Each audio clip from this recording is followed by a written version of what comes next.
Hello, gentlemen, and welcome to another episode of the Gentleman's Club. I'm your host, Marc.antomattei, and in today's episode, I bring you yet again another whiskey review. This time, I'm going to be introducing the Johnnie Walker brand to you, and we are going to start off with the most bottom tier from that company, which is the Red Label, and then we are going to move up to the Black Label, and then to double black, and so on and so forth, and just keep moving up the range. Johnnie Walker was founded in 1863 is when they first started selling their line of whiskey, but now Johnnie Walker is owned by a big company named Diageo, and Diageo is behind other alcohol and spirit brands such as Smirnoff, Ciroc, and even Guinness beer. And they also own Johnnie Walker. The first whiskey that I'm going to review from this line, like I said, the Red Label. We're going to do, inside of this episode, do a taste test of this one. This one started going into production and being sold on the market in 1945. I believe that's my mother's birth year, by the way, which has no relevance to this video, but I just wanted to put it out there. 1945, and this is a no-age statement whiskey. And I believe Johnnie Walker is the most sold whiskey brand in the world. If not the most sold whiskey brand, at least I believe the Red Label may possibly be the most sold whiskey in the world. I'll have to get back to you on that one. I'll look it up on the internet real quick. But Johnnie Walker blended Scotch whiskey is sold in almost every country, with annual sales that is equivalent to about 223 million bottles sold in 2016 was the latest statement that I got. And this is about 156 million liters worth of whiskey. And to find that information for you about the Johnnie Walker Red Label, it says it's the world's best-selling Scotch whiskey. Just Scotch whiskey, not the best-selling whiskey in the world, but Scotch. All right, we're going to go ahead and take a look at this one more closely by having a taste and a smell. And looking at the back of the bottle here, this one is 40% ABV. And as you can see, I've only bought the 200 milliliter bottle because this is an extremely cheap whiskey. I'm not expecting a lot from this at all, which is why I don't want to have a full bottle of this waiting around after I'm done conducting this test. And to say the least, even people that don't consume a lot of whiskey or are unknowledgeable about whiskey, they drink Johnnie Walker Red Label. And why is it that they drink this? It's just maybe it's name recognition, the popularity of the brand, the awareness of it.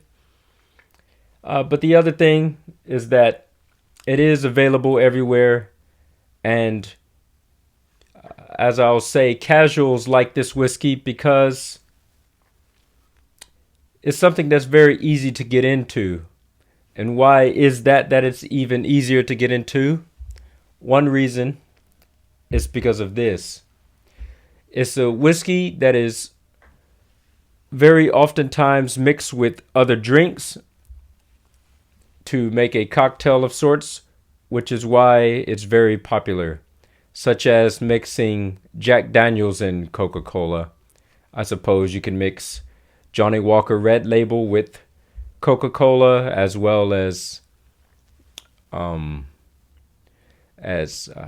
water.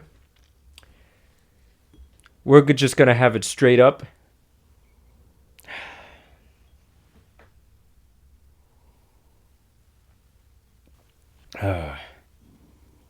On the nose, it smells strong, not like ethanol, but still it smells like some type of cleaning solvent, which is to say not very pleasant.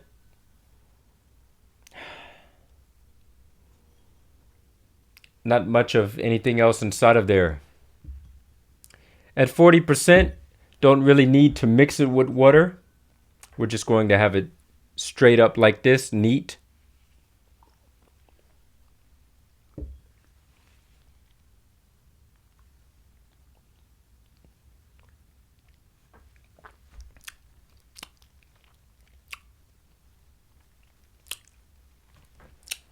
Definitely not the way it should be had.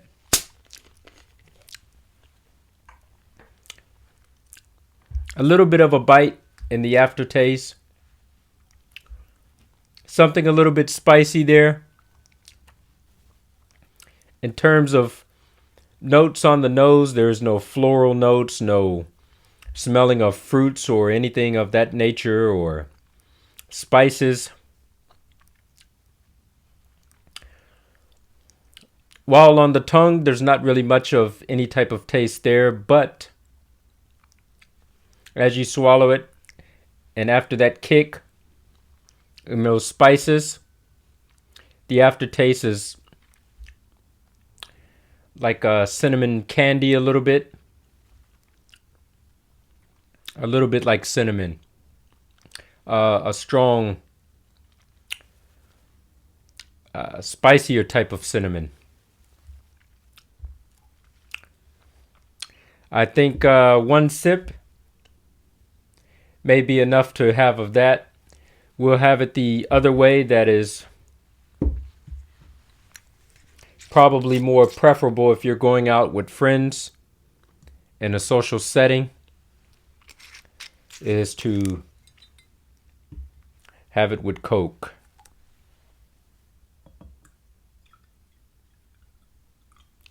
Not too much, just enough to be able to still taste the whiskey but not dilute it too much. It's only 40%, which is not that strong in whiskey, but maybe in comparison to things you may drink such as beer, it's quite strong.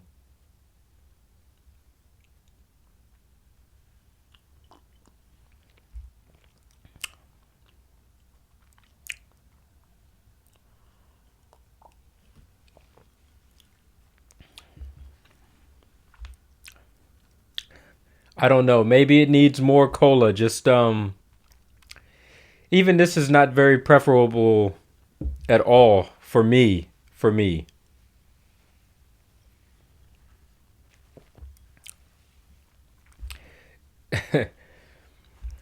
It just completely destroys the taste of the Coke, which is a shame, because if I had to choose between these two, which one I would rather drink, I would rather just drink this one. And just to have some type of kick or bite to it, it's not even worth adding Johnnie Walker Red Label to this. You're just going to ruin the Coca-Cola. For this very small bottle, which is 200 milliliters, I think I may have already said that. I think I've only paid about $5 for this. So I can imagine a 700 milliliter bottle of Johnnie Walker Red Label.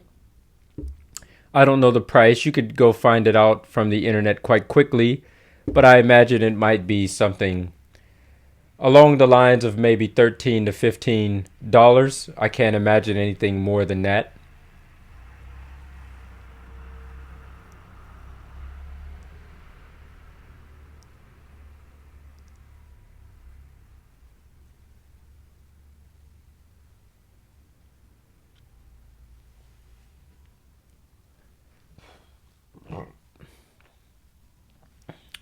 Well, that was a very quick review over a very cheap whiskey, one of the cheapest that I've ever drank, but still yet popular for some reason.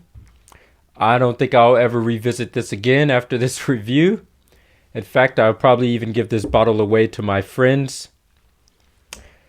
I just told a lie there, because actually I'll do a comparison video between these two, but I kind of already have an idea inside of my mind which one of the two is going to be the winner. Anyways, this concludes my review over the Johnnie Walker Red Label whiskey. I thank you for watching. Make sure that you drink responsibly as always, and until next time, gentlemen, salute. Keep it classy.